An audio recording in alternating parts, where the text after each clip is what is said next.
The following is a presentation of the Belly Up Sports Media Network. 1420 Sports Bar Podcast, for beer with sports talk and a whole lot more.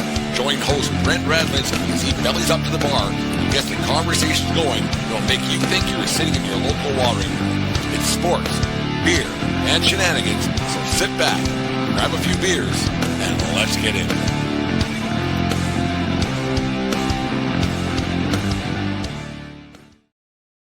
The 1420 Sports Bar Podcast, for beer, sports talk, and a whole lot more. This show, as always, is brought to you by SeatGeek.com, the SeatGeek app. Use promo code BELLYUP over there at SeatGeek and save yourself $20 on your first purchase. Remember, we are part of that Belly Up Media Network. Go to bellyupsports.com for all the great articles and other podcasts, such as my guest again tonight.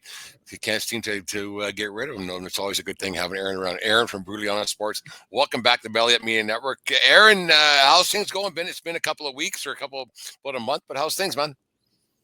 Yeah, no, always fun getting on here and doing this thing with you. But it's it's been going good. Thanks for shouting me out on Belly Up. I'm back in there trying to be on good graces this time, and it's been good. It's been a fast summer, that's for sure. It's hard to imagine that we're almost all the way through it, but it's been good. It is kind of a good segue. You didn't know this was coming up there, but I always joke with my wife about since we started, once we got together, I've always had a big joke that once the Little League World Series is done, summer's over, and it's kind of funny how that works out. 'Cause it's the 13th day of August here, and when that's all over, it's 27th, and before you know it, it's football season, and the leaves start turning colors. And I haven't been wrong. I haven't been wrong all these years I've been with DN. The Little League World Series, I was out in Victoria. As I told you earlier on, if people who listened to the afternoon show the other day, I was out in Victoria, British Columbia, umpiring the Canadian championship. So the kids got to go to Williamsport, and the elation, and you're out there in Pennsylvania, so you know a lot more about Williamsport than I do. But watching the elation on those kids, I just finished watching the Texas Connecticut game, 1-0 game, and just it's so great to watch those kids play in front of such a big crowd. What's it like out there? I don't know if you've ever been, but what's it like out there in Pennsylvania when Little League World Series time rolls around? Yeah, I mean it's on at all the restaurants and bars and stuff like that. Unfortunately, Williamsport it's a dip for me. It's pretty far actually, but I always say I should have went. I think the Orioles were there a couple of years ago. I should have definitely went then. I mean, that was the time to go. And then with all the festivities going on up there, but yeah, it's where I live. It's not like it doesn't overtake the world, but it's still on everywhere you go. So it's cool. And it's like the game's so pure at that age. You know what I mean? It's not as much like about, obviously it's not about money or anything like that. It's just like, wow. I mean, most of these kids, unfortunately, I guess won't be pros. I mean, the odds are against them. So like just having that experience at that age, I mean, I would never forget. I mean, I have memories of playing baseball, and I never got to play on that stage. That is just, I mean, it's awesome for those kids. I've been squawking about it since I got back to Lethbridge last Friday. I think it was the championship game was in Victoria on Thursday, and I was lucky enough to be a part of that. And the elation on these kids' face, and they used the best word possible, and you said it was pure. And there isn't parents looking to get their kids scholarships, and there isn't kids looking to get $1 million contracts. And that comes obviously when you're 15, 16, 17 years old. That happens. But these kids are 11, 12 years old, and the parents are there for the right reasons, and the kids are out there. They don't know what's in front of them, and it's such a great event. And you go back to, I mean, for me, it'd be 40 years ago now, I guess, and you look back on the great memories you have in the baseball field. And I know I got a few years on you, Aaron, but do you remember like when you played Little League? And I remember you telling me you played high school at a pretty decent level. Do you remember your Little League days what could, like, we start talking about this? Do you remember some Little League days that you go, yeah, this is pretty cool? Yeah, I mean, when I was it was more so, when I got a little bit older, but I mean, there were great times when I was younger as well. But we played at the Ripken complex, like Cal Ripken owns it down in Maryland, and they have like a mini Camden Yards, they have a mini Yankee Stadium and a mini Fenway, and it was just like the atmosphere was so cool. There's baseball fields everywhere. There's cages everywhere. Like there's team after team after team playing, tournament. And we played down in Delaware at the beach, and that was surreal too. The environment is everything about those memories, and just, I don't know, being together with like the team I was on, we were all pretty close knit. It was just like, you can't compare that to going to a job. I mean, you just can't. It's just not, running out there on the field isn't that. It's not like, a Monday morning is nothing like something like that. It just isn't. So, you watch these kids going out there, and I was very up close and personal with it the last couple of weeks there, and you watch these kids going out there, and they just don't know it. This is all they know. They haven't been. I don't know. Obviously, every kid that's out there, but they haven't been jaded with everything, and they're just having fun, and it's a good time, and that, like, for me, this is like it was when I first fell in love with the game of baseball and sports in general.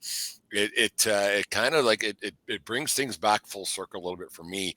Whereas you go, you know what, this is why I love sports, and this is what brought me into this. Because like when you're 10, 12 years old, yeah, you might have a certain star, but you got the attention span of a worm, so you don't really watch a whole bunch. But it kind of like it's like, and you follow, like, for me it was, you follow in the paper back in the day when you follow the box scores, and this guy was doing that. Because when I was a kid, obviously we don't, like, where I grew up, we only had the NBC game of the week, and that was all there was. So when you were playing, you were a big leaguer, and you could say, I'm this guy, I'm that guy, and it's refreshing, and it brings you back into why you like sports and how you got into it before.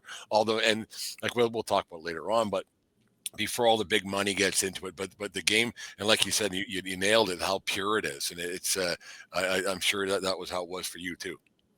Yeah, excuse me. Yeah, absolutely. It was, I mean, just everything about it. You know what I mean? It's like, even going back, I remember like there would always be this was like elementary school, but there'd be a parent that bring a snack every week. Like it's just all these little like things that I remember about the game, and like when I was in elementary school, we were like, one team was the Phillies, one team was the Yankees, and it was cool. Right. Like you're like, all right, what team are we going to be this year? It was always, there's so many little things about, I don't know. I mean, obviously, like other sports have their little nuggets or whatnot, but baseball to me is like the ultimate. Just like there's just so much pureness about it. Like there's nothing truly like it, in my opinion. That's coming from a biased baseball fan, but it's just different. I don't know. It's just different. But you're not wrong in that statement, Aaron. Because like I've said it before. I was talking to my sister. She played softball, right? So everybody's had that baseball moment as a kid, or when they play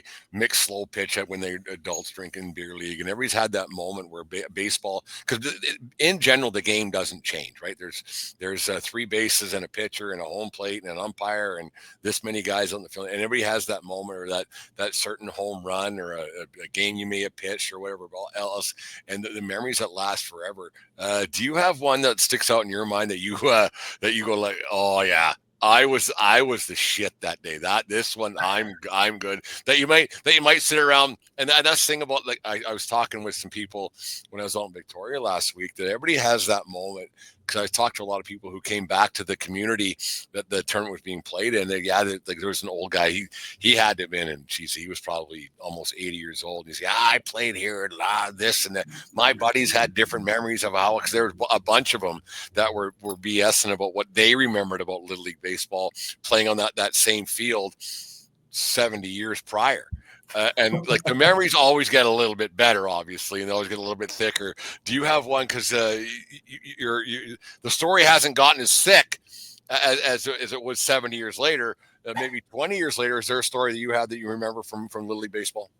Yeah, so it was like I think it was my fifth grade season. So I was young, and I was pitching like that year. It was kind of like the coach's son got all the praise, but I mean, that was my best season of all time. I actually hit as I got older, I sucked at hitting. I was a pansy in the box and everything else, but they had me pitching all the time. They had me hitting. Like it was just all around the best season. And I blew the one game. There was a kid on the other team, massive kid. I was I was trying to avoid pitching to him because it's like every time he comes up, he would just murder the ball. Like I think he hit 2 or 3 doubles that game.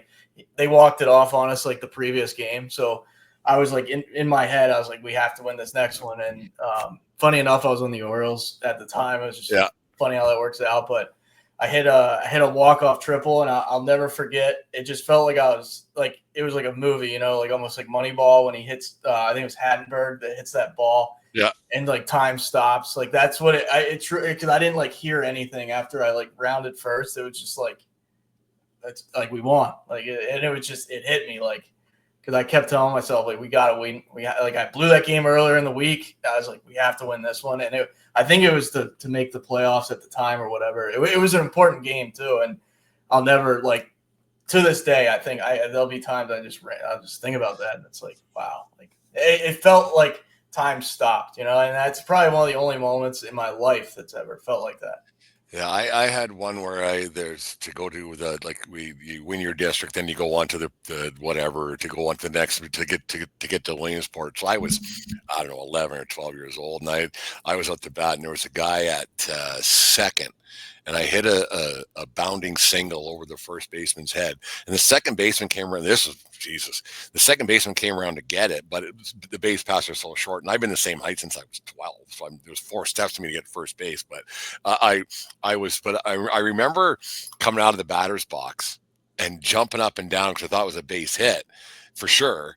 And then the guy scored, but if I would have been thrown out at first, then the run wouldn't have counted.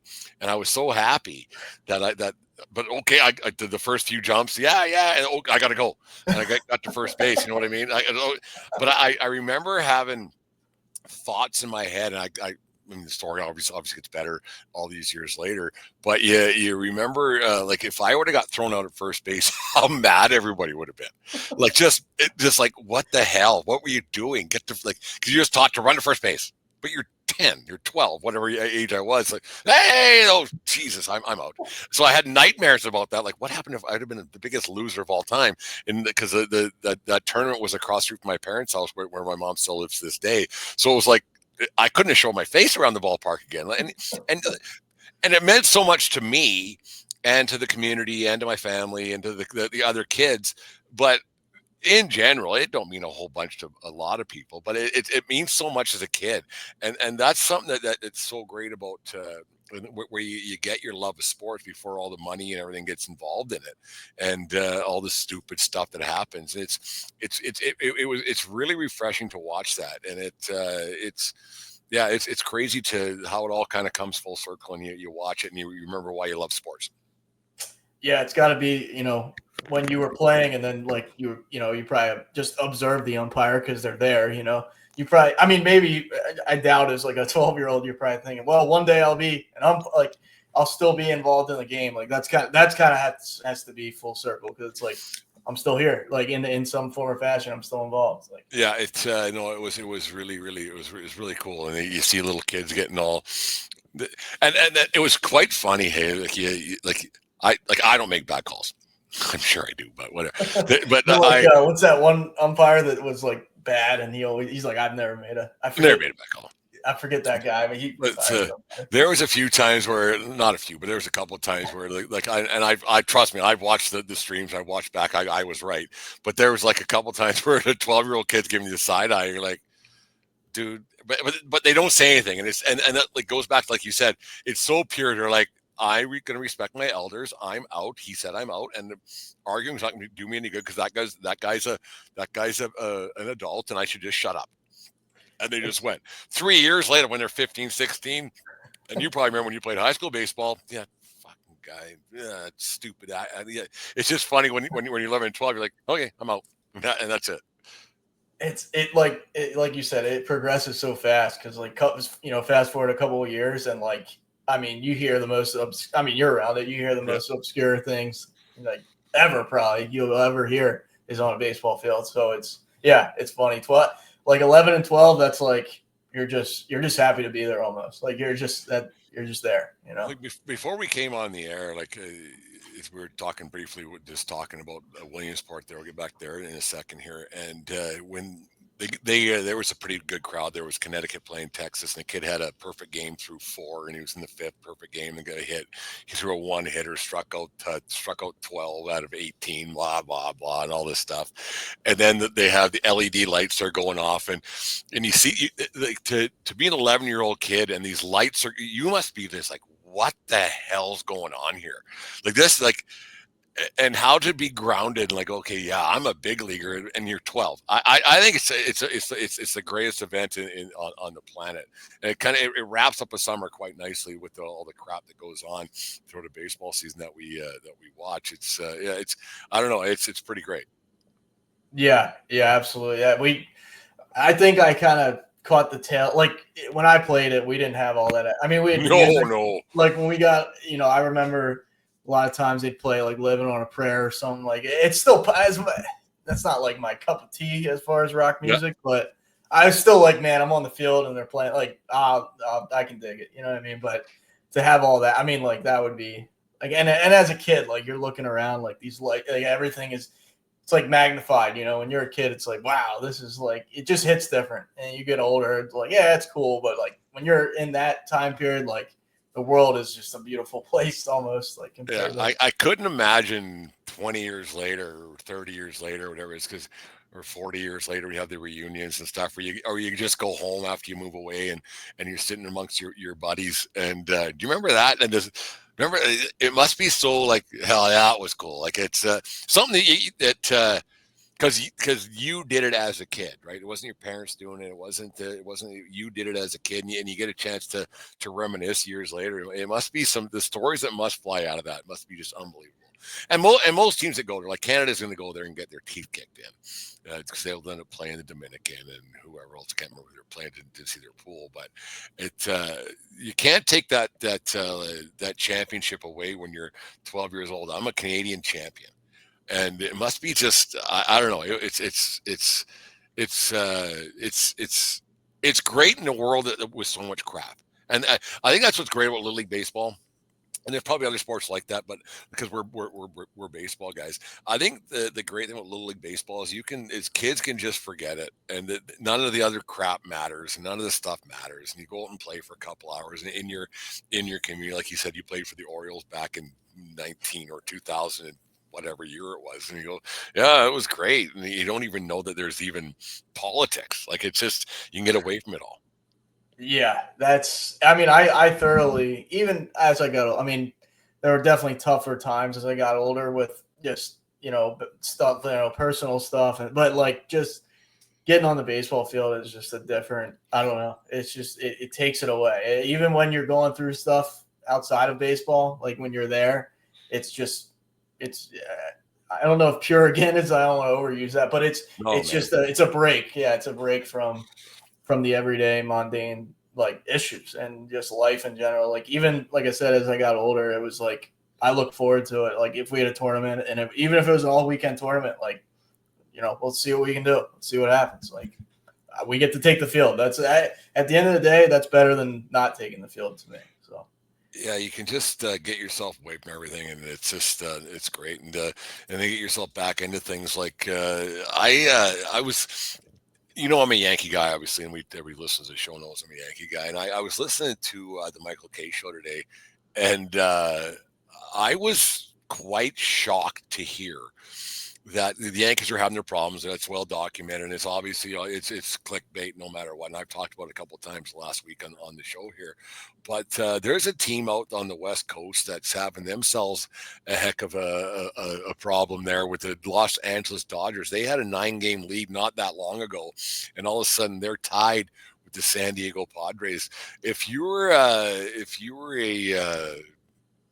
fan of either team, or the Yankees or the Dodgers, who are you butt clenching the most there? Because that's two teams in peril that spend a lot of money to maybe, and I think the Dodgers will make the playoffs, but to spend $400 million in Ohtani and are the Dodgers in a bigger oh Jesus than the Yankees are?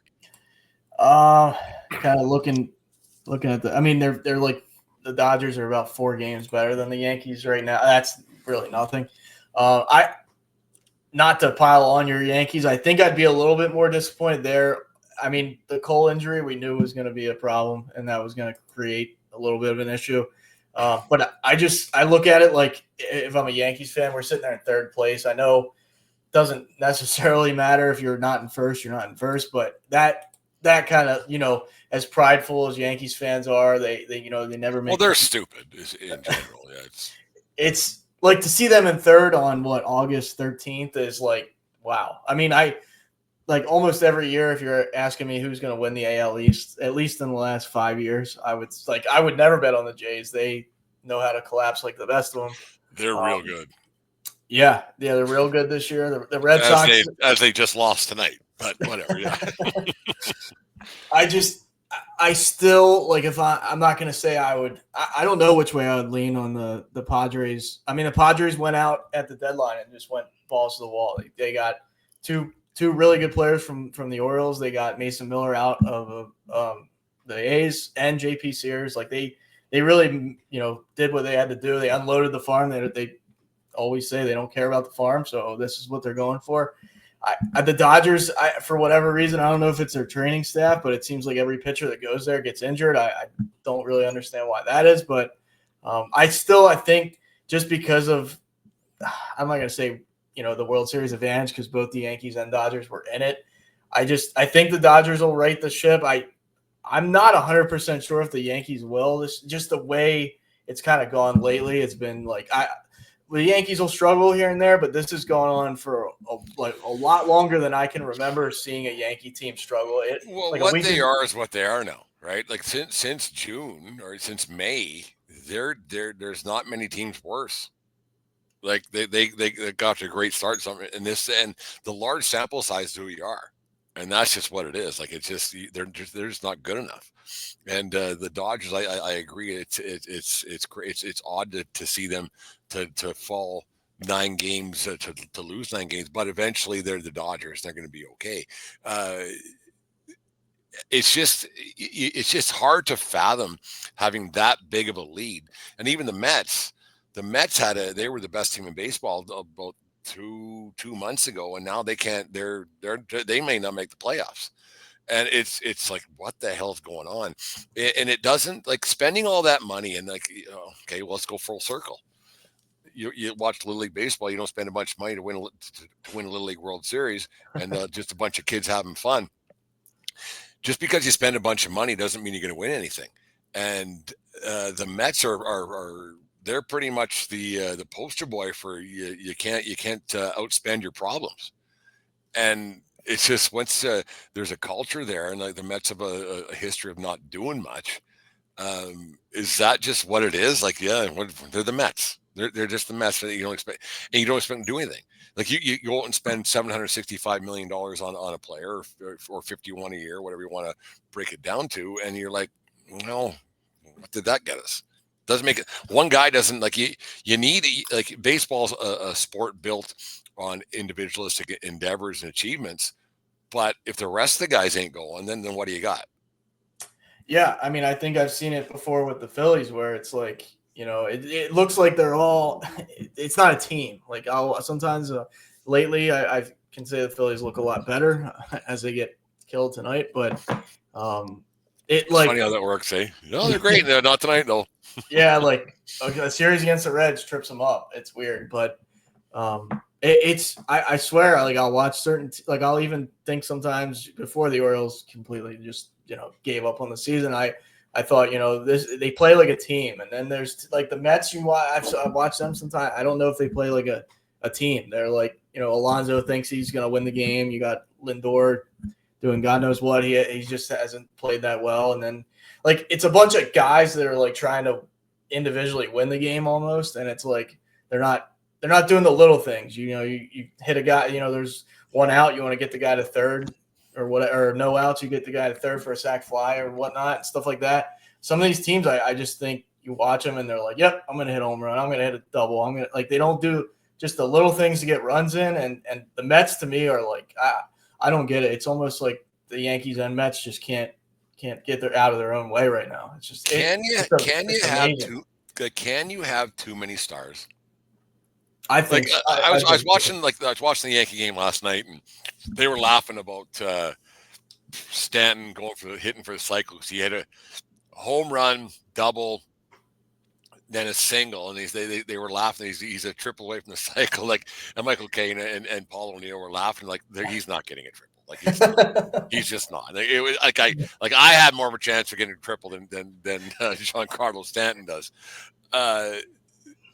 And then they got Stanton got to first. He had another single. And then they were talking. It was actually really kind of riveting. Actually, they said, like, does the next guy's approach change because they know Stanton isn't coming out of the lineup because of judging and all the stuff, right? And it does your at bat approach change, thinking I got to hit a double or a triple for this guy to score from first base, or are we just playing station to station? If I get a base hit, it extends the inning. Is baseball that way anymore? Like, does it change, or is everybody so they're so for their own stats? Because I think it was Wells that was up. He's playing for his next contract. So does that approach, in your opinion, does that at bat approach change? Like, yeah, you can't guarantee a double, but do you move Stanton over, not with a bunt, but like, okay, a base hit approach is different than hitting a double or a triple or a home run.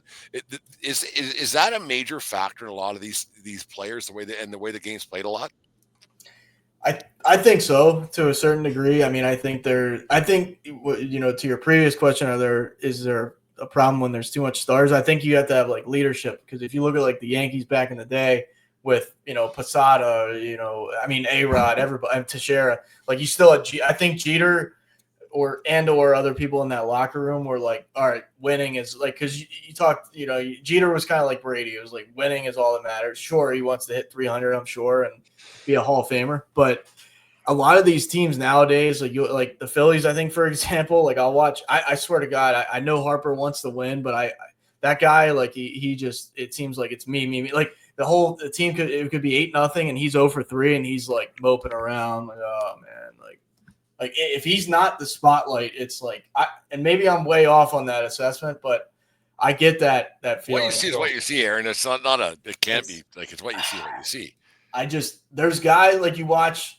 There's certain guys, and you can tell, like, they want to win more. Like, I think Gunnar Henderson on the Orioles, like, he'll be killing himself. Like, the game he'll be down by 6 runs, and he's full on sprinting, bare hand, throwing, like, he's doing everything to make a play. Where, you'll see guys lollygag. Like, I think Jazz Chisholm lollygags a little bit. Manny Machado is a better example. He's a guy that, does he really, like, if he's up and the Padres are down 3-2 and there's a guy on second, is he like, I'm gonna hit one in the gap just to score him, or am I gonna hit a sac fly to get him over? No, he's like, I want to hit a home run. Like, it's just, there's certain guys that have it, and there's certain guys that are like, I want to be the guy, the spotlight every night. So. And there is no real analytics for that. There's like every team runs through, and every team has them, and every team has their own nerds that either fail or help them out to get to a championship. And how much money you spend on nerds, because at the end of the day, you still got to hit the freaking ball. And I heard something the other day, and I can't remember what I heard it, so it's not a Brent original, but if base hits don't matter and batting average doesn't matter, and WAR means so much, and WCR plus and all blah blah blah. If batting average doesn't matter, why does every single player, and I'm not making this up, this goes right from Little League, American Legion, to the major leagues, college, everything. Why is every single player who gets a base hit, if batting average doesn't matter, every single one kiss the sky and thanks the good Lord above? Every single one of them. So if base hits don't matter, and if singles don't matter, and getting on base does, and so why do they do that? So it must mean something. So what am I missing by being a fan watching these guys kiss the sky? But the nerds are saying, well, you got to hit a home run, you got to hit a triple, or you got to hit a double. Like, so what am I missing as a fan by seeing these guys celebrate a base hit? Because it's hard. It's hard. These guys are throwing 99 miles an hour on average. Sinking and moving, moving here, there, this, that, right. And then all of a sudden, an 85 mile an hour freaking change up. It's hard. Has a nerd ever done that? Oh, So that's I have a major problem. Like it's odd to me. Like, and then you hear all of these like the teams that have the highest win percentages. Guess what? They also have the highest team batting average. So the nerds speak out of one side of their mouth, but then the other side doesn't actually work out. I wonder where the game went, because I'm not going to say everybody's going to run their team like it was the Oakland A's, like how, Billy Bean and the scout, like how they perfected that formula. Like I'm sure there were teams after they had that. Great pitching, so that's the whole. That is, yeah, they did have that, yeah, and that's I've always been a proponent of like get the pitching in order for, like, if I'm building a team tomorrow, I'm pitching first, and then we'll figure out the order and everything. Like I'm doing the rotation, the bullpen, everything's going to be shut down, but if I can, but I don't know where we went. Like, what happened to teams like do the Brewers, do the Cleveland Guardians, do any of those teams look at, like, he gets on base, right? That was the whole thing with Moneyball. Mm-hmm. Like, and like these like the Cubs, the Yankees, the Dodgers, like these teams, the Phillies, the team that spend a lot of money, are they like, we don't, like, they just throw that to the wind and they're like, we're going to get a bunch of guys that can hit home runs and we're going to win ball games. Like, I don't, for these smaller markets, you would think, they'd want a bunch of guys that just hit singles and kiss the, if it's like 7 out of 9 hitters are getting on base a lot and they're kissing the sky for it, like I'd be ecstatic. I mean, I'd love to see that instead of let's get a guy on here, and then hopefully we hit a home run. Like, it's, and not, more times than not, he's going to strike out. So. Like I love a home run when I'm at a game, or like when I was like this summer when the Bulls, the guy Jack Kliske hits one 440 feet, and like, oh, that's great, and the place goes nuts, and you're at a Yankee game, and I've been there a number of times, and the home run goes out, it's great, but that actually gives the opposing team a chance to reset a little bit. Because the guys going around the bases and the fireworks and everything's going off, it gives the pitcher a chance to reset. If it's base hit after base hit after base hit and a walk, and then they might get a mound visit, but when all that stuff's happening, when rallies are going, it's not the home run that people remember. Obviously, I worded that wrong, but the home run is the denouement of it all. Right. But it's all that it's how the rally gets going. It's how it starts. And this guy walked, and there was an error, and then a base hit, and then a double. And it wears pitchers down more than one pitch. Boom. Yeah. Okay. Well, there's that. Like I like the home run is kind of, I don't want to say anticlimactic, but it can actually slow things down a little bit for a team that's on the move a little bit. Like, it's just like you want home. I'm not saying don't hit home runs. I'm not, for all you people are going to talk to me tomorrow about don't hit home runs, you're stupid, Brent. No, I'm not saying that. But like how rallies work, and like you remember the obviously it's more near and dear to my heart, but that 2003 Red Sox Yankees Game 7. Before Boone hit the home run. I blame Mike Mussina for the Yankees' woes right now, because if it wasn't for Mike Mussina, Aaron Boone wouldn't survive right now. But anyways, circle. That's full circle. That's full circle. That's full circle. The Matsui double, the Posada double, the Jeter hit, the honor, all those little things, like those things make a rally happen. Whereas a home run, well, all right, like it's because you still got to get the next guy up. Right, the next guy's got to get up, and getting on base matters so much, and base hits matter so much. And I don't understand why the nerds don't see that.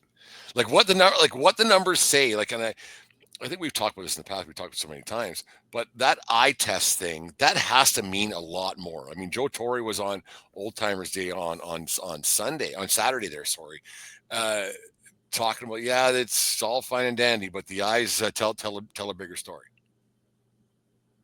Yeah, absolutely. I think, like, as you were talking, it kind of got my wheels turning. It's I'm not going to say is it harder. Like, okay, so you want like 2 guys to get on base before Judge, so Judge can hit the 3-run home run. Like, that was kind of the American League way to play and whatnot, stuff like that, and all that. But like, do these? I'd love to see the stats. That's, I guess, the only way you would see it is like, do they trust the 6, 7, 8, and 9 guys to get on base? Or is it like, okay, more likely than not, these guys are not going to get on base because they're hitting 180 or 220 or 240 at the best, probably. And then we have a big bopper like Aaron Judge, where it's like, we look at his stats, 1 out of every 11 at bats, he's hitting a home run or whatever it is.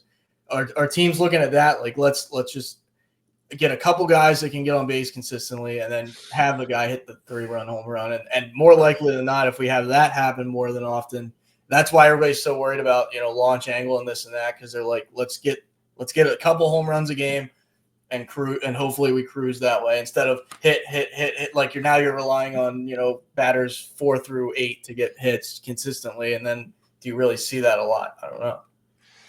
You wonder, like, you look at a guy. I remember, it's a little before your time, but you're like of Ricky Henderson, obviously. Like, you wonder if there's some Ricky Hendersons out there who don't get the chance, right? Because stealing bases isn't a big thing anymore. It's not like if you don't see that many attempts there very often, because he's better off at first base safe than at second base out. Right. So that whole thing is changed a lot. Like, you just wonder, like, okay, why don't they just like in the world of umpiring? Like, this was a funny thing.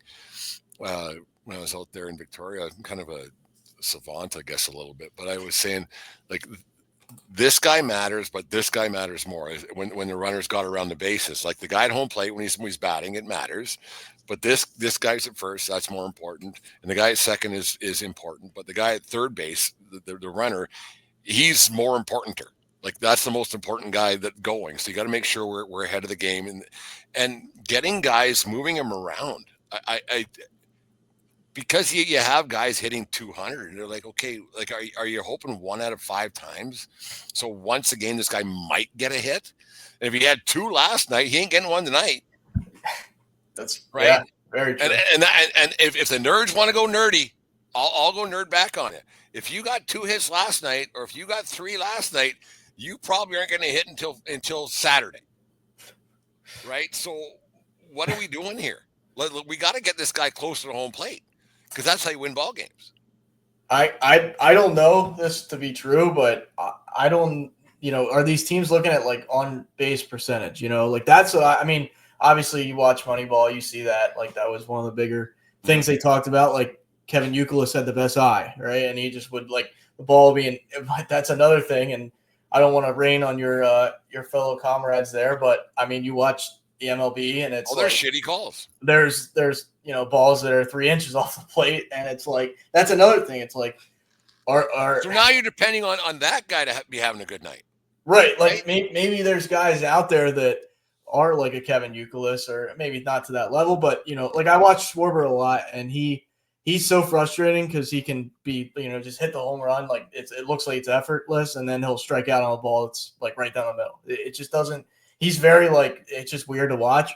But if you're like certain guys like that, it's kind of all or nothing. But yet at the same time, he will take a walk more so than some of these other power hitters in the game.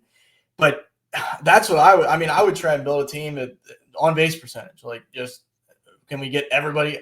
It sucks because you got to then rely on hit sometimes, or walk. But I think a mix of that. You don't really see a mix of that anymore. It's all like, okay, you got a couple power hitters and then you got nothing, or you have, like, I don't know a team in the league that's about getting on. Maybe Seattle has some of that because they don't have a ton of power hitters on that team, but they have a great pitching staff, so that kind of goes along with that. So it's so odd. And if anybody had a magical formula, they figure it out and win World Series every year. And your team out there, your Phillies guy, they got just good a shot as anybody, and they do. They got pitching. They got they can hit a little bit. What's the feel in Phillies land right now with the can they put it all together and get the first one since 2008?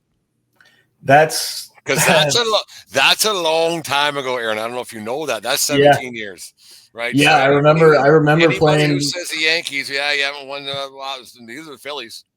No, definitely not. And I before we answer that question, I laugh at a lot of these franchises or these other fan bases. Yeah, the Yankees haven't won since 2009. When's the last time the Orioles won?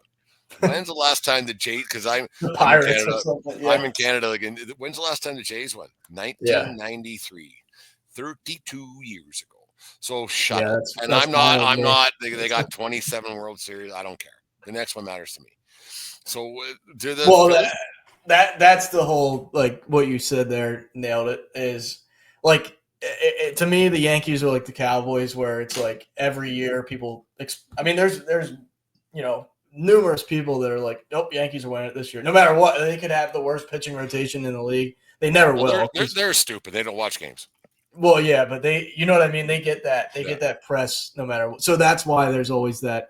Well, when's the Yankee? Every year that mounts that the Yankees don't win, it's like, I mean, I don't know. I'm surprised. I'm not gonna say he's all the problem, but I'm surprised Cashman doesn't get jumped in the street or like that guy must have because there's enough Yankee. I mean, Boone too at this point, but Cashman's he's kind of been the common denominator, and it's it's been a long time. But to go to your Phillies thing, I mean, they're a team that I don't know. I never completely feel comfortable with them because they're Jekyll and Hyde. They've been Jekyll and Hyde this whole time that they've been a good team. They could go into the playoffs and do what they did tonight, get shut out. Like a random pitcher will go out there on who's that Yankees pitcher that's pretty young, Warren or whatever his name is. Something like that. Warren and there's Schlitzer. Yeah, that's a better. Yeah, if you threw Schlitzer out there, the Phillies would get 2 hits. But then they go. How you say that, right? Schlitzer, especially if you got a couple beers. Yeah, we're a PG show here now. All of a sudden, I don't know. Yeah, but they'll I don't know if Max Fried went out there, I'd be like, well, they have a good shot because they'll figure him out, but they won't figure some guy with a 5 ERA out. It's just I don't know. Wheeler's been banged up, and he's a huge piece. And I mean, Aaron Nola's coming back from injury. You don't know. What they did at the deadline, I thought was like a B plus. I mean, Duran is he's the real deal, but Harrison Bader to me is he's okay. That's about it. That's when he was with the Yankees and they got him. I was like, hey, and then I saw him play a lot, and I was like, oh, he's okay. I think he's better than he's better than okay. But is he needle moving? I mean, I guess with everybody else around you, he's is that bringing you a championship? I think Well, if you go back a couple of years, they were in I don't know what the A's probably asked for the Phillies AAA team for Brent Rooker, but that would have been wow. I mean, if they would have got Brent, I guess that's a guy who hits 30 bombs a year. It's a guarantee he's gonna. And in that lineup, he might hit 40. He just might. But yeah, I mean, Duran's the real deal because the Phillies didn't have a closer after losing Alvarado to the suspension. That guy they got from the Jays, Romano, man, I think he in total lost them 15 games or something this year. They'd be up a tremendous amount on the Mets if they actually had a closer early in the season. But it is crazy how that closing role kind of doesn't get enough props. If you have a good closer, it can mean a lot of wins for your team. Like that Devin Williams for the Yankees, he's blown, I think it's 8 or been a part of 8, whether they're all assigned to him. And all of a sudden 8 games, you're back in first place. Right. If you're in first place by a lot, and I know you're not going to be perfect. We're not going to, and fuck, people are stupid when Mariano's an epiphany. That was a once in a lifetime, forever, never going to happen again. Shut up. Yeah, Mariano's also okay. He retired in 2013. He ain't coming back. And I had a laugh when. Talking to the wife about this earlier on. I don't know how it even came up. I always find a way to turn things back to the Yankees somehow when we talk to her. But Jeter, I don't know if you saw it, old timers say he didn't participate. He's like, I'm good. I don't want to. I want people to remember me how I was, and I don't have a glove anymore or cleats, and I fully respect that. There's Yankee fans who are dumb enough that probably think if Jeter would have looked good at a 51-year-old man's good. I know there's Yankee fans who are dumb enough to say he should be playing instead of Volpe. I guarantee it. No, there's probably there are people who are dumb enough who would have said that. Jeter should be out there. I will say this. This might make me sound absolutely insane, but I have thought this before. As much as I can't stand him more than anybody, I think Tom Brady would still probably be top 10 in like he could replace a bunch of people in the NFL right now, and their team would be better for it, I would think. But I mean that he's like he's the most anomaly of that. Like I don't think. I mean, Jeter, I mean, you could kind of see at the end of his career, he ran out of gas. I mean, it was just unfortunate, but yeah, I mean, you'll have to clue me in a little bit on the Old Timers Day thing, because I think you're oh, there we go. Sorry. There we go. Yep. Yeah, so it's just crazy to think that people would think that about Jeter and everything else. It's like, come on, man. But is that Old Timers Day? Do they actually like? I know of it. I don't know what it is. Oh yeah, they play like Paul O'Neill's out there taking hacks and are they pitching at like 80 miles an hour, or is it not like that? Is it like? That's just they're lobbing it in. Okay, I know of it. I don't like. I've never seen it. No, it's not a thing. It's glorified slow pitch, basically, is what it is. So that would make the Jeter thing even worse of an because even worse. They're not playing a game per se. They're just messing. Yeah. So now if I go out there, I'm going to look like even more of a shithead to my kids, because my kids had never seen me play, and then I was my kids hear how great I was. I go out there and I can't do anything, and I'm getting balls lobbed into me, and I get it. It's great nostalgia. I get it. It's fun to watch all the guys. It's 25 years since then. And that's another thing. I'm getting off. That's another thing. Get off my lawn. It's 25 years. It's a long time. Get over it, Yankee fans. What's that? What's that? Since that 2000 team. Okay. That won 50,000 games and blah blah blah. Right. Like it's been 25 years. I mean, I guess it's my thing. It's just nostalgia. I love it, but right. people, but you take it for what it's worth. But people back like younger kids, like, wow, yeah, you weren't even alive. Shut up. Yeah. Well, do you think there's any part of the fan base that would be like, Jeter, you're an asshole for not going? Like, lots. I mean, New Yorkers are really. There was a lot. He's such that guy. Like, he walked on. Still does to me. Yeah. Yeah, he's like Jesus or 2.0 or something. But like, just I know how Philadelphia would be like if they had something like that, and like let's just say Jimmy Rollins or Chase Utley, one of their beloved guys weren't there, they'd be like, the asshole, then they'd start like Jason Kelsey now with the whole Taylor Swift thing. Like, everybody hates Jason Kelsey because it's just shoving it in your face all the time with that. So like that, how you turn it off? Turned on him so fast. Just turn it off. Who cares? No, I know. I kind of. Well, I'm not you. I'm just saying. Like, yeah.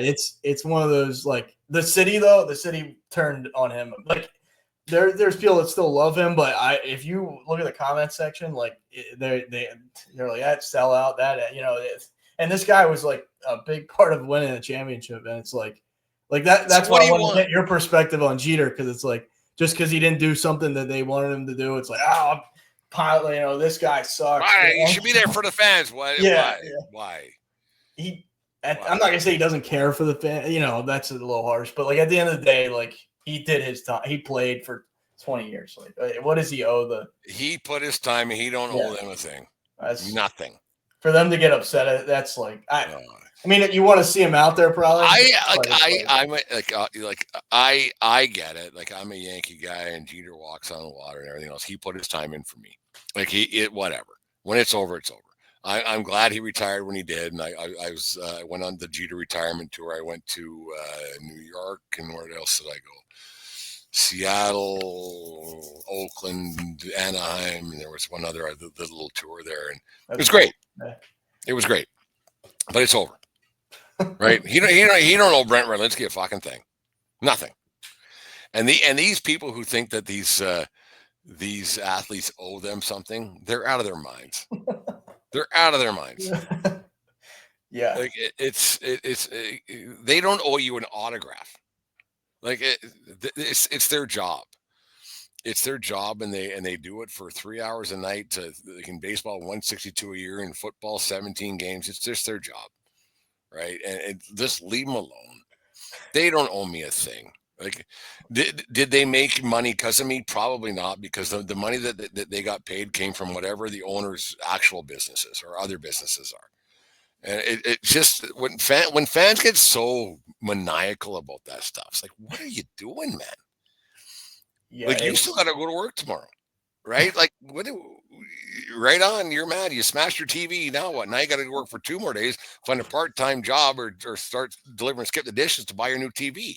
Like, it's yeah. that blows my mind. It blows my mind. I've told you this before, and I mean, I'm sure there's probably, if podcasters are out there listening to this, at 50 minutes, God bless you, but like these guys that get, I think it's even crazier. Like taking a step above that is like they'll be tuned into the NFL draft like with binoculars, and it's like they don't pick the guy that they wanted, and they go ballistic, and it's like you don't even know if the guy that you wanted was going to pan out. And now and second of all, the team does not care who you want them to pick. Like, I hope you know that. I hope that they don't even the greatest NFL quarterback of all time, and it's undisputable. Tom Brady. What round did he go in? 5th, I think. 4th, 5th. 5th, 6th, whatever it was. Yeah. I'll bet you dollars to donuts there wasn't one fucking Patriots fan draft day 1990, whatever it was. It was like, they should have taken Brady. I'm not going to a game ever again. You're losers. To even try to predict how a draft pick's going to do, and how mad these people get, like they get devastated that their team didn't. Because those idiots don't watch every single college game and every high school game that this guy came up playing. They don't. They don't. I don't know, Brent. There's some people out there that, I mean, I call my podcast Really Honest. They know life, this stuff. Like I hate to say it like that, but there's some people that are just like, I mean, they know, their freshman year of high school, they threw 8 touchdowns. And I mean, it's just like, I'm sorry, but get a life with that. But like there's get a life. I know people that are like that. And I'm like, I mean, those same people have never touched a boob in their life. Well, you said it, not me. But well, if that's what they're into, I guess. I don't know. It's so like how fans are just so out of their minds. Like the Yankees lose, the Oilers lose, or the Leafs. All right, well, I got to go work tomorrow. Yeah, I don't think it crossed your mind. I'm going to send Connor McDavid a death threat because he didn't score a goal in Game 6 or Game 7. Or all right, sorry. There's people out there that are like, I'm going to, I mean, you wouldn't believe. I mean, Twitter is or X or whatever. That's a breeding ground for just, I mean, people to be complete assholes. Like, it's just to the fullest. What's the maddest? Okay, first, what's the live or watching on TV? Either or. What's the maddest you've ever got, and what's the most disappointed you got in recent memory watching sports? That's tough. In recent memory, I mean, just because there's been more of that than not super. Everybody's not a freaking Patriots fan where they win every year. Boston had the Patriots, the Bruins, and the Celtics were just winning every year. Like, I don't know. Yeah. Like there was kids that went to 33 parades and they were 12 years old. You said Bruins, Celtics? Is there Bruins, another Patriots and Celtics? Kids in Boston. I guess that's the only teams, right? Right. So who else is in Boston? Right. Well, the Red Sox too. That's what. Yeah, I was thinking. I was like, I forgot about them for some reason. Well, yeah, it slipped my memory. Well, yeah, all those kids born from 2009 to 2020, they went to parades so often they don't want to go to parades anymore. Yeah, I mean, you almost get like not tired of winning, but it doesn't hit the same. Like as crazy as it sounds, when the Eagles won their second Super Bowl, I was like, like I made this reference on our show, and like I know we can talk about anything, but it's almost like, when the Eagles lost their first Super Bowl, it's like, oh, it's almost like damn, they're popping cherry, and then after that, it's like, well, it's it's a routine now, like it's part of life. But Mad disappointed. The Penn State Notre Dame game last year was I've matured enough to not like throw things. I just I was home that night actually, and I'm proud of you, little fella. That's good. I mean that was like it felt like one of those times though. It's like how close can we get? That's what like really drives me up a wall because it's like now I got to wait a whole year to see if we even get that far again, which is not the likelihood is. I don't care what the pundits say. It's hard to and I've seen Penn State lose and choke every time. So that night, I was here actually. I stood and like stared at that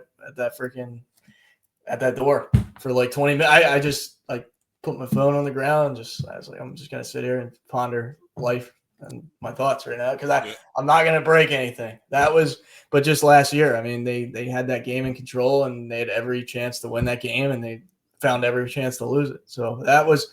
I would say pure out anger. I mean, Penn State losing to Ohio State a couple times where it was like they had the lead in the fourth quarter, and it's like, how do you not put like for one? I'm not asking every year, but every 3 years, can you beat them? Can you just and you have the lead too? That's it's like you have there's 8 minutes left, and you find a way. It's like here you go. I don't want it that bad. You can have it. It's like how do you do that time and time again? That blows my mind. Yeah, it's. In 2017, sorry, when the Yankees lost to the Astros, I was disheartened. It was disheartening. I was just like, that sucks a lot. Like you probably thought about it the next day, even. I had high hopes, and like we were at my lived medicine at the time, and Deanne, she wanted to console me, and I said, can you just please shut up? Like I did. I said, can you just please, like, there's nothing you can say that's going to, because I was just in New York with my brother 3 weeks earlier. So I was really into the hype and the things and stuff. So I was really into it. Invested. Yeah. I was invested. Like I was invested. I was Yankee fucking head to toe. I had socks on, like just like the whole thing. I didn't, but you know what I mean? Like I was invested. And then she goes, it's going to be okay. I said, I know, but can you please just not? Like when it's like and no she's super cool. Like she's super cool, and she goes, yeah, I think I know what you mean, right? Like I was just like, this sucks. It sucks when you, especially in the playoff, like when you see a team celebrating on like after they beat you, and it's like there's not another inning you can play this year. Is like when it's just over. Yeah, you're on such a high, and then it's just over. Yeah, and you're like, you even think back to that inning. You could even think, oh, that ninth inning, we had a guy on. Like you just run through all these scenarios. There's nothing, and that's just what's so great about being an actual fan. Like there's nothing you can do about it. But when it just like, it's just over. So I watch 156 games a year, and I'm invested, and I listen, and all the stuff, and then it's just over. You're like, well, now what? And it just, I don't know if this is me. I mean, I definitely get extremely negative about it, but it's like, you'll think like, I got to wait not a whole year, but basically like if you get to that point, like you're in the ALCS or the AL, even the divisional series or something, you're like, oh my God, I got to sit through a whole regular season again. Hopefully they're good again. Yeah. Hopefully nobody gets hurt. None of this really matters right now. I mean, they're in the World Series last year. Okay, well, that's great. You watch. And you bitch and you piss and moan, but like with where you're a college football guy and so am I, and like you're like, if you lose 2 games, like I went through the USC schedule yesterday, and I was like, yeah, win, loss, and there's some you probably do the same thing I do.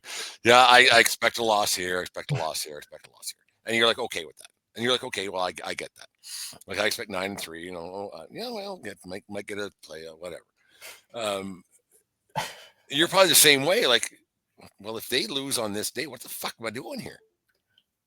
I will tell you, Brent, this season is terrifying. Like, I can't remember Penn State having higher expectations from the outside than this season. And it's like, I mean, you look at their schedule. They have like Oregon at home on a whiteout. And then that's tough. Oregon's good. No, they are. But I'm like that. They should win that game. That has to be this year. Has to be a win. Right. And then they go to Ohio State and that like I can almost guarantee you is gonna. I gave myself a little bit of hope this year because they got Ohio State's coach, which that helps for defense. But I still certainly, like, if I'm a betting man, if I'm gonna get shot if I'm wrong, I'm taking Ohio State they have our number. It's like the Yankees and Twins. If you look at that all-time series, it's like Yankees are 80-11, and they're playing them tonight, which is funny, but.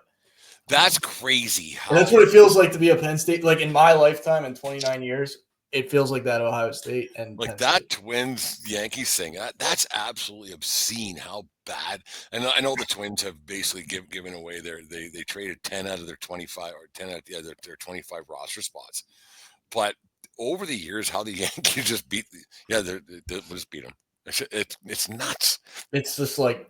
It's almost like it's just a planned thing. It's like, okay, this is what it's going to be. Like you just expect it every time. I mean, every time they play, I expect it almost. Yeah, that's what it is. If the Twins win 1 out of 3, I'll be like, wow, the Twins won like a game. Like it's because it was that 2017 year when the baby bombers and the Yankees and blah blah blah, and it was funny because me and my brother went to New York, and the last game was the Sunday game, which was October 1st or 2nd, doesn't matter. We and then actually that night was the Las Vegas shooting thing in 2017. wow. So we drunk out of our skulls, whatever, that night, woke up like, what the hell happened? This is odd. And then got to Calgary and to drive back to Medicine Hat, and couldn't get back. It snowed like a bastard. Like, and it was like a one-off. Like, it was like this freak snowstorm in October, especially beginning. Got back October 2nd or 3rd, whatever it was, and I finally got back. Just got back, didn't get home. We watched the game at a bar, and the Yankees went down 2 or 3-0 in the first. And I said, they're playing the Twins, it'll be fine. And this goes back 2017. I said, they're playing the Twins, it'll be fine. Don't worry about it. It's gonna be fine. And sure enough, it was fine. It's just crazy. Yeah, like I don't know if there's a team that has that kind of a. Like I tried to go through it in my head a little bit earlier on today about thinking about, is there a team that has a stranglehold on another team like that in professional sports or like college football teams? Yeah, like Alabama beats whoever Alabama plays for that their second last game of the season or the last game of the season. You know what I'm talking about. Like they play some powder puff after they play Auburn and they win every year and whatever. But I can't think of anything in professional sports where a team has that kind of a stranglehold on somebody else, and it's not like it can be. It's different players year after year. Like how that even happens, it's a bit of a mystery. Yeah, that's.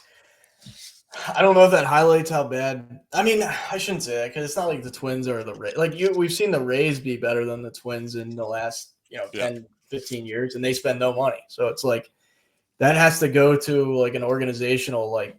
Okay, we can never figure this out. Because not to say that, I mean, they should beat the Yankees 9 times out of 10, but like, I mean, you would think they'd at least be respectable. Go 3-7. Yeah, like all even right. If you split, like this year, like for 1 year, they play. Let's say they play 2 or 3 series, and the Twins get 1, the Yankees get 1. Like, how can they not even figure that? Like, that's just, and they're not an all-around dumpster fire. I mean, there's definitely worse examples of teams that are run like the Pirates are. I mean, they don't even try, it seems like, to build anything. But you would think, like, that would drive somebody crazy in there. Like, okay, and I know it's not our division. I know it's not a rival, but it's like they own us. Like, we can't we can never figure this out. Not one of these years we can get on the right ship. We'll wrap things up here. I got three quick questions for you. They're not easy ones, but they're like not 3 easy questions. But who wins the World Series? Oh man! On this 13th day of August 2025, we're about a month and a half away from crowning a World Series champion. Who do you got? This is not going to be the best. This is not going to be my favorite pick, but I think the Astros are going to win the World Series. They're real good. They're really good. They're not getting talked about a ton. They went back and got Correa, which I think helps more than knows how to win and wants to win. They got some like pitching arms that You know what I like about Correa, but I hate his guts. He's enough of a fuck you kind of a guy. Oh, absolutely. Yeah, he has that edge to him. Yeah. Yeah. Watch this. I don't care. He's an F you kind of guy. I'll tell you like this: if hopefully we do another show in September would be cool, because if the Brewers can ride this out for another month, they might have that magic. Like, and I hate to, because I'm always against Cinderella. Like, Cinderella never wins, right? Never. This ride that they're on is, I mean, it's like, if you look at the last 3 months, they're world beaters, and now they haven't lost in August. There's just something there. I don't know if it's enough. Like, I mean, could they catch the Phillies? Yeah, I like slipping in a 7-game series, like in an LDS. I think they could. How can they beat like a Padres or a Dodgers, a team that's just absolutely loaded to the gills? I don't know, but I mean, of all years, this would be like, that would be crazy. It would be funny to see them go and just get annihilated. Like, that would suck, but it's like they finally get over the hump, and then like whoever from the AL just trashes them. That would be unfortunate, but the best team in the AL right now is the Astros. And they're not getting a lot of. I just feel like that after this whole dynasty's kind of like, who's real, and I'm not being the Canadian homer good. The Jays are really good, but they're like the Mets to me. Yeah, they're exactly. They're the Mets, but they have 2 pitchers who 5 years ago 100% would Bieber and Scherzer. Yeah, right on. Yeah. But you go, and I got to commend the Jays management group. If you can get 1 start out of Bieber in October, that's balls. It was ballsy to do that. Lightning in a bottle. 1 start where he can go for 6 and give up 2 runs and walk 2 and strike out 8. It's a shame. I really like. I'm just not a Jays guy. Like, I get it. I get it. But I'm not going to take that as far as like, well, can they not win it all? Like, they could. I just don't. They're not a team I have a lot of trust in. I almost think the Tigers have a chance, but at the same time, it's like, do they have enough? I go back and forth on that one. They play in kind of a cakewalk division at this point. So yeah, Leopards Bulls will win that division, I think. They compete. Yeah, they definitely compete. No, not we had a rough year here in Lethbridge here. Aaron, this was fun, man. It was we should do this more often. We don't get a busy summer, and you too. What's going on with the Brutally Honest Sports Redux? All back together out in one big happy family once again. You know me. It's always I'm treading water all the time with it, but it's we're getting there. We're back on, like, you can find our stuff on Podbean. I'm trying to link it back to the original channel. I just haven't had any luck with that, so I don't know if that'll happen. But yeah, I'm always on X, and I'm with Joey doing these episodes as long as we can. And I think we're really going to ramp up. I got this guy Jarrett coming back on to do a lot of Penn State coverage and college football. So I think we're going to hammer away at that. I kind of begged him to come on every week, so it should be a lot of stuff coming out for us for this football season. And you know me, I'm always, if I'm free and you're free, we can do this. And I'm looking forward to baseball as it comes down the wire. Yeah, as much as I like college football, it's still, I got to phase into football. I'm like, still, I love baseball. When baseball goes away and it's only football, it definitely leaves a hole in my heart a little bit still. Even though football's going on, that's fun, but it's not the same. So one last question before we get out of here. Which fan base is worse, Yankee fans or Cowboys fans? I'll say Cowboys, because good. Yankees have a shot. I every year, I mean, being a quasi Orioles fan, I see how good the Yankees can be, and they do compete for a World Series, I think, almost every year. It feels like so. Their fans, at least, they have grounds to stand on, that they're good. Everybody that thinks the Cowboys are going to win the World Series, the Super Bowl this year, like, you have no shot. I just stop now. Stop while you're ahead until Jerry Jones steps out of there, it's going to be the same circus. As our main guy, the fan event, old Jimmy Plotner says, it's not a star, it's a rating on the one star helmet. Old the fan event is still out there plugging away. Anyways, Aaron, it's a lot of fun. The 1420 Sport. Make sure you guys listen to the Brutally Honest Sports podcast. Aaron's great, and Joey House is a entertaining guy, and the football stuff and everything else. It's always a great listen. So make sure you guys tune into that. Anyways, the 1420 Sports Bar podcast for beer, sports talk, and a whole lot more.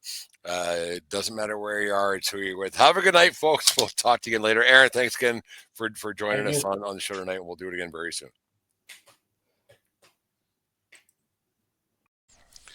Thanks for tuning in to the 1420 Sports Bar podcast. For beer and sports talk and a whole lot more, brought to you by SeatGeek. Go to bellyupsports.com for the best of sports articles and podcasts. Subscribe to our YouTube channel or wherever it is you get your podcast.